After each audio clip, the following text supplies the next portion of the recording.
Sabrina Medjeber, Gauthier Lebray,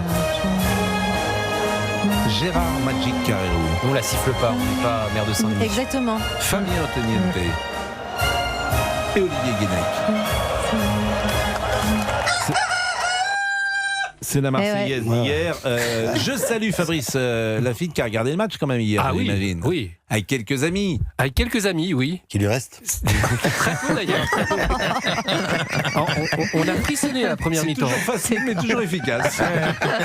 Toujours efficace. Cette petite plaisanterie, on peut la faire jusqu'à la nuit du temps. Elle garde son efficacité. Elle garde son efficacité. Oui, puis ça ira dans le temps, moi j'aurai d'amis forcément. Oui, c'est le principe. C'est le principe. Ouais. Mais c'est vrai qu'on a eu peur quand même en première mi-temps. Oui, ils sont pas décédés, c'est pas pour des raisons de décès. J'ai pris de l'avance. Ah, ça y va là. Bon, non mais vous avez passé une bonne soirée, c'était sympa. Et... plus rassuré la deuxième mi-temps qu'il y a la première quand même, hein, parce qu'on n'est pas passé loin. J'ai vu Laurent Tessier ce matin, il était encore sous le coup de l'excitation. D'habitude, il part toujours à 8h de la rédac pour faire un petit somme et revenir après. Il était avec son maillot à 8h15 dans la rédac. Il faisait le tour du pâté de maison à la rue des Cévennes. Il est intenable. Non, mais là, ça commence à redescendre quand même. Là. Ouais, ça commence. Mais sur Michael Olysée, il est intenable. Mais on va écouter la petite chanson tout à l'heure. Mais vous êtes absolument. Mais je vous assure, vous me faites peur. On vit le match à 300%, c'est normal. Et c'est normal. Moi, hier soir, je l'ai regardé tout seul pour pas déconcentrer. Bon, je voulais on peut regarder ça sans être dans l'état dans lequel il est. On va pas se il y a une énorme c'est la France quand même. Il y a des gens chez qui ça met plus de temps à redescendre. Oui, c'est entendu. Il y en a surtout où ça fait plus de temps à remonter.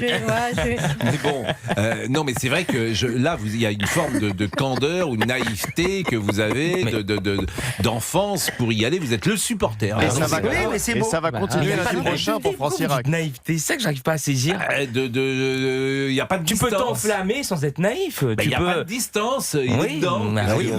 Mais vous avez regardé tout seul, vous dites, hier soir? Ah bah oui. Pourquoi? Non, pour le premier match, je voulais être concentré seul devant la télévision. Oh là là, oui, alors là, non, d'accord. Là, donc là les prochains matchs, ça sera avec mes autres amis parents. Là, vous êtes ta femme et ta fille, elles étaient où? Madame ne regarde pas le football.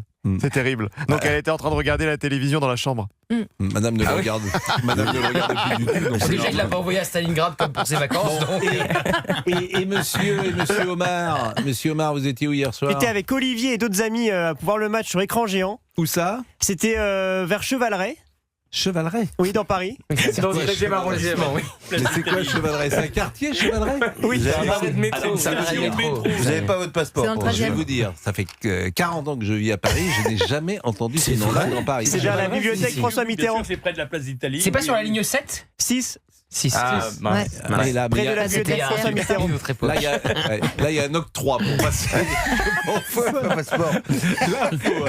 Et je comprends, Laurent Tessier, un match de foot, ça se vit avec passion. On est habité par ce qui se passe devant l'écran. Oui, donc Laurent a refusé d'aller. Moi, j'étais avec Alexandre Romain. Il criait tellement fort hier que les gens partaient. C'est-à-dire qu'au début, on était tous serrés. À la fin, on avait beaucoup de place. Mais le pire, il a c'est cassé les oreilles des gens. Mais le pire, c'est si t'es dans un stade et que t'es à côté de Manolo et que tu vois pas le match parce qu'il est là avec son tambour. Moi, ça m'a toujours insupporté. J'aime regarder un match. Mais vous n'aimez pas les ambiances des stades. J'ai compris, je vous connais maintenant. Vous critiquez Laurent Tessier, en fait, vous êtes exactement le même. Pourquoi? Parce que vous dites vous-même que vous n'aimez pas le bruit, que vous n'aimez pas. Non, mais moi, j'aime bien regarder. Oui, avec des gens assis qui regardent les bras croisés. Non, mais il n'aime pas la ferveur que suscite le foot parfois. L'ambiance, les cris, les foules. Non, vous avez le droit d'ailleurs. Mais ne dites pas ça, j'aime bien l'observer, la regarder. C'est exactement ce que je dis. Oui, pas y participer. Si, quand j'avais 12 ans. Vous n'avez pas sauté avec un verre de bière et vous renversez la bière dessus. Non, ça, c'est pas. Et déguisé en coq. Ah oui, moi j'avais un ami qui se déguisait en coq. J'ai des photos pour des matchs du 15 de France au rugby, il y allait en coq. Oui, mais bon, il a terminé comment votre Je vous dirai pas ce qu'il fait. Non, il est très bien, il est très bien inséré. Il n'a pas eu le concours à l'ENA. Vous savez, mon père a eu le concours à l'ENA, il se déguise en plein. Il fait un peu chaud en permanence. Votre père a eu le concours à l'ENA. Il est même rentré majeur à l'ENA. Ah ouais, donc ça saute une génération l'intelligence. là, c'est pas drôle. Là, à la limite, tu vois, à la limite. Je retire. C'est pas Si, ça va, il plaît. Mais évidemment que vous êtes très doué, justement. Là, ça se transmet. C'est justement, c'est la génétique, c'est ça. Vous êtes dans une famille, je vous l'ai dit plusieurs fois, il y a une tradition. Et dans certaines familles, il y a personne n'a le bac. Je pense pas que ce soit la génétique, je pense que c'est l'éducation. Mais non, l'éducation, la génétique, c'est pas dans les gènes. Mais non, il y a des familles, ils ont piqué la matière grise de tout le quartier, ça se voit. Bah évidemment. Ils se sont servis en premier. Bah évidemment, c'est comme ça. Ils sont tous médecins, avocats de père en fils. On ne n'est pas débile, on le devient. Ou on ne n'est pas intelligent, on le devient. Écoutez, on demandera à Simone de Beauvoir. Bon, Kylian Mbappé sur M6, écoutez sa réponse aux critiques. Non, il n'y a pas de revanche. Si je commence à jouer pour tous les gens qui me critiquent et les faire taire, je pense que je devrais jouer jusqu'à 80 ans. Donc non, je joue pour marquer l'histoire de mon pays et de faire en sorte que mon équipe soit en finale et gagne la Coupe du Monde. Le reste, ça fera toujours partie de mon personnage et de ma carrière en tant que joueur. Et soulagement quand même. Non, c'est qu'un premier match de poule. Je pense que les gens doivent s'enflammer ou critiquer. Et nous, on doit toujours rester très froid, très stoïque dans ce qu'on doit faire parce qu'on sait que tout va très vite dans une Coupe du Monde. Et on a déjà le match contre l'Irak dans 6 jours où on doit gagner pour se qualifier. Bon, il n'en pense peut-être pas un mot, mais il le dit bien. Et c'est parole le plus, de capitaine, c'est le plus important. Sébastien est toujours avec nous. Sébastien, vous avez une réunion, je crois, à 16h45 ? Tout à fait, je dois partir pour aller à une réunion, exactement. Une réunion de quoi, puisque vous êtes une réunion professionnelle ? Oui, professionnel, parce que j'ai une entreprise de formation des élus, on travaille avec différents groupes et il y a un groupe qui est basé à New York que je dois aller voir. Voilà. Ah oui. Bon, donc qu'est-ce que vous allez faire aujourd'hui ? Il y a un match de prévu pour vous, Sébastien ? Aujourd'hui non, je repars à Paris tout à l'heure et je reviens dimanche pour France-Irak. Bon, et c'est comme, dites-moi, vous faites des allers-retours, c'est combien aujourd'hui ? C'est 6 heures Paris-New York. Voilà, pour rentrer c'est 6h50, c'est ça. Bon. Et pour aller effectivement c'est 8h. Bah écoutez, on vous envie pour tout dire, parce que aller à New York comme ça, voir un match, rencontrer Jean-Claude Darmon, ça fait beaucoup de choses de sympathique dans une journée. Et un mot sur Mbappé, vous étiez critique par exemple sur lui ou vous faites partie de ceux qui n'ont jamais douté ? Pas du tout, je me bats avec tous mes amis supporters du PSG qui étaient avec moi, qui le critiquent, surtout avec les 2 Ligues des Champions remportées.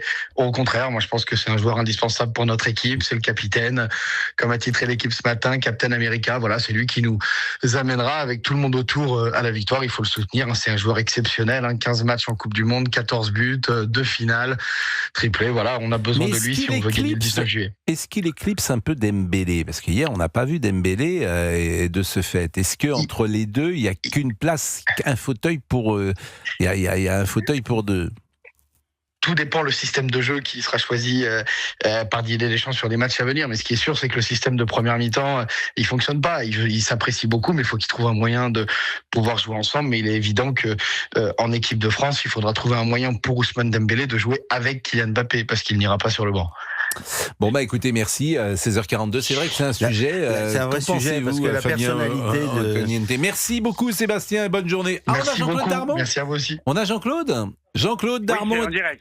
Alors Jean-Claude, on va vous dire la vérité. On était avec un Sébastien qui était dans le même hôtel que vous à New York et qui dit j'ai croisé Jean-Claude Darmon. Donc nous on dit on va vérifier l'info. Et il a raison, l'info est vraie. L'info est vraie et vous avez donc vu le match de l'équipe de France hier soir. Vous avez pu échanger peut-être avec le staff de l'équipe de France ou avec des joueurs. Vous avez eu des petites indiscrétions à nous dire. J'ai surtout échangé avec les femmes des joueurs et surtout la maman de Kylian. Et que vous a-t-elle dit ? Elle m'a dit que d'abord on a parlé évidemment de la première mi-temps qui était de mauvaise facture et on a parlé de la seconde où il a été exceptionnel et je lui ai dit le second but, la reprise de volée sans contrôle a été extraordinaire. Elle dit oui Jean-Claude, tu oublies surtout la passe de Olysée sur Kylian qui était un chef-d'œuvre. J'ai dit oui c'est vrai, tu as raison, mais l'instinct du buteur est vraiment extraordinaire. On a changé de dimension en seconde mi-temps. Dès lors qu'on a changé de stratégie de jeu, que Didier a fait en sorte que Ousmane, malheureusement, n'était pas son poste et il a mis Olysée en numéro 10, ça a changé notre vie.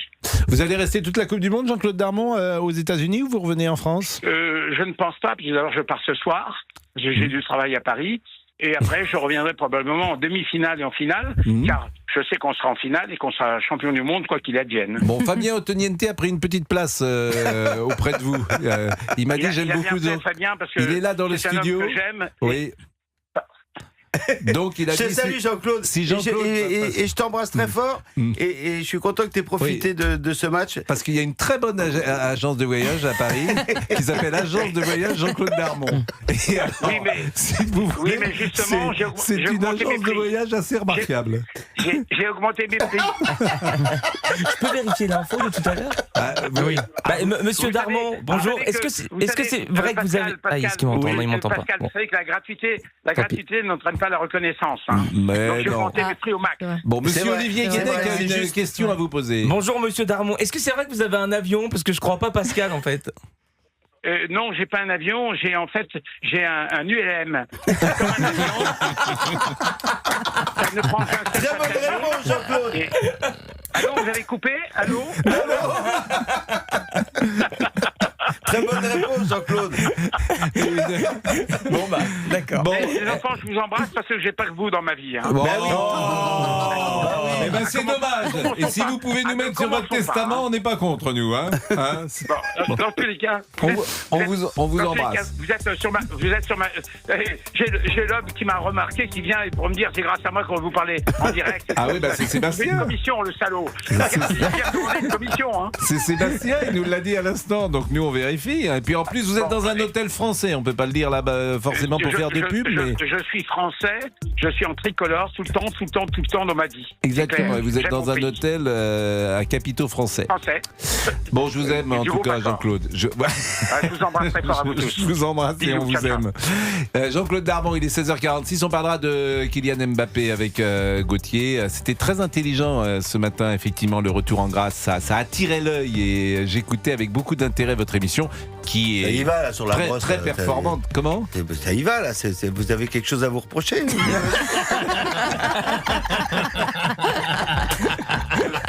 Il va faire un coup, là. On est bons camarades. On est très bons camarades. C'est l'équipe de France. C'est beau. Une balade quel pot de banane il va laisser là? C'est l'équipe de France. Alors, vous prenez quand, le 24 ou le 27? C'est l'équipe de France. C'est Kylian Mbappé au lycée. Tu fais la passe. Tu fais la passe. N'oubliez jamais, l'appel déclenche la passe. C'est ça le football. Je vous ai écouté ce matin. L'appel déclenche la passe. C'est le football. À tout de suite. Merci d'être à l'écoute d'Europe 1. Pascal Pro et vous pour vous accompagner entre 16h et 18h sur Europe 1. Michael Olise, le ballon lui obéit, une belle passe, c'est la folie, et il n'a plus qu'à faire marquer Kylian Mbappé. Non, ça c'est magnifique. Alors, super Laurent. Très belle écriture, Laurent. Très beau texte. C'est du barbelivien, quasiment, pur sucre. Ah. Non, c'est vrai. Et là, vous étiez accompagné de qui? Alors, nous l'avons enregistré cette nuit à 5h et quelques du matin avec Christophe Bordet. Tous les deux. Mais on pourrait peut-être faire la chorale d'Europe 1. Exactement. Dimitri Palvenko et Anissa Haddadi l'ont chanté. Exactement. Aussi. Donc, on peut saluer les bons pronostics hier de ceux qui ont réussi et qui ont proposé le 3-1. Je vous propose d'écouter ceux qui l'ont dit dans notre petite équipe. Monsieur Fabrice, 3-1 pour la France. Caroline Iturbide. Un 3-1 pour la France. J'en suis sûre. Ah bah oui, voilà. Il y a Audrey Berthaud également de CNews qui avait dit 3-1, qui avait pronostiqué 3-1. Eh ben écoutez, bravo. Ouais. Et le plus grand spécialiste du foot à cette table, qu'avait-il dit? Eh bien moi, je vais mettre 0-0.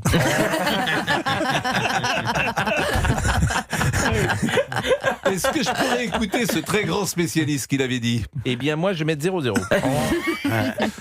On sent l'expert. C'est souvent comme ça. Non, ils sont un peu durs avec moi parce que en fait, je suis passé en dernier. Donc je cherchais un score qui n'avait pas été donné. Qu'est-ce que vous disiez sur Kylian Mbappé? Non, je rigole. Non, mais vous êtes. Non, mais j'ai. Si, sur Kylian Mbappé, vous avez. On peut parler de retour en grâce si vous voulez. Alors, allez-y. Effectivement, ça m'a intéressé. On était quand même dans une période où, quand vous faisiez les compiles des journalistes sportifs et politiques, puisqu'il a aussi parlé de politique, les commentaires étaient hyper durs sur Kylian Mbappé. Le volet sportif, c'est évidemment partir du PSG, puis vous avez 2 Ligues des Champions, vous arrivez au Real et il y a une année blanche. Le Ballon d'Or, c'est pour un Français français, mais pas Kylian Mbappé, Ousmane Dembélé. Et puis le volet politique, c'est-à-dire l'appel à l'entre-deux-tours à voter contre les extrêmes, donc la France Insoumise et le Rassemblement National, en plein euro avec le brassard de capitaine de l'équipe de France, en pleine conférence de presse. À un moment donné, vous jouez pour 66 millions de supporters. Le tweet pour Naël, petit ange parti trop tôt, évidemment. Et puis l'interview, là pour le coup, du citoyen Mbappé dans Vanity Fair à la veille du mondial. Donc il y avait eu énormément de commentaires négatifs. Et d'ailleurs, il y a eu un coup de gueule ce matin d'Olivier Truchot sur une radio concurrente où il critiquait lui-même les émissions de foot de cette même radio en disant ils sont beaucoup trop durs avec Kylian Mbappé, ils l'ont encore dessoudé après la première mi-temps. Donc voilà, et c'est pour ça que ces 2 buts, ces nouveaux records, meilleur buteur de l'équipe de France, meilleur buteur français dans un mondial et potentiellement à la fin de la compétition peut-être meilleur joueur en termes de buts dans un mondial, toute histoire confondue, m'ont fait dire ce matin, il y a peut-être un retour en grâce. Et si évidemment il continue comme ça, et pourquoi pas il gagne la Coupe du Monde, l'ardoise sera effacée, parce que l'actualité c'est comme ça, sera effacée, tout le monde aura oublié les différentes déclarations d'Mbappé. Je voulais vous dire quand même une chose. Fabien, parce que les discussions de foot, on pratique ça depuis qu'on est tout jeune, c'est la contradiction, c'est aussi dire n'importe quoi. On peut se tromper, on peut dire n'importe quoi. Les commentateurs sur RMC, je vois très bien de vous parler, Riolo, ils ont dit tout et n'importe quoi sur Luis Enrique. Il parlait de Jérôme Rotten Luis Enrique, il l'appelait Jiffy les idées de génie. Il se foutait de sa gueule. Et Jiffy les idées de génie, il a 2 étoiles. Donc là, comment il se rattrape aux branches? Ça fait partie du football. On dit des choses, on se contredit, et c'est tout là et tout ce que j'aime dans le football. C'est qu'on est comme autour de cette table. Voilà, je ne sais pas s'il y a du Eugène Sacomano dans les archives d'Europe 1. On pourrait lui rendre hommage. D'ailleurs, vous avez bien connu Eugène, mais qui a animé longtemps une émission qui s'appelait Le Match du lundi, d'ailleurs sur Europe 1. Et puis après, c'était devenu On refait le match sur RTL. Bon, c'est vrai qu'il y a quelque chose parfois d'excessif dans la critique du football, de momentané aussi, parce qu'on critique un match et puis après on passe à un autre match, bien sûr. Et même l'instant, j'étais avec Jean-Claude Darmon pour la demi-finale. Et il était là, en train de hurler contre le Géorgien. Ce Géorgien, il vaut rien du tout. Mais Mbappé, il vaut rien, ce Géorgien. Et tout d'un coup, il marque un but.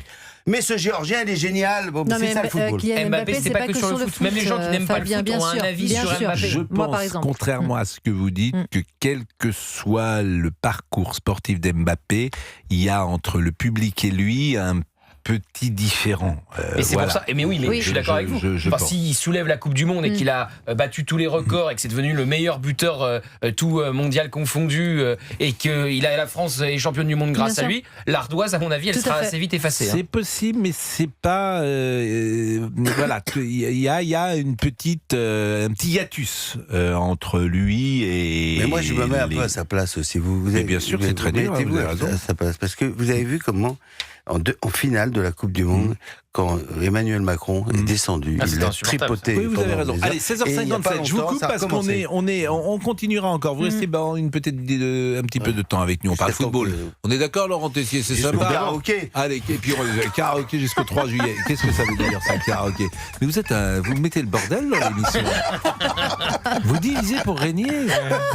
Qu'est-ce que ça veut dire, ça? Ça veut dire que pour l'instant, je suis pas convié au karaoké. Mais je ne sais pas chanter. Moi-même, je n'étais pas convié. Non, c'était l'équipe. T'as dit, on peut dire ce qu'a dit Fabien. On le dit après. Il a dit c'est un dîner seulement avec les techniciens. Vous vous rendez compte ce qu'a dit Fabien? C'était vraiment, c'était agréable. J'ai compris. Oui, il est 16h57. Le mépris. C'est bien la peine d'avoir fait camping. Non, mais j'ai cru que c'était ça. Le mépris de classe que vous affichez. À tout de suite.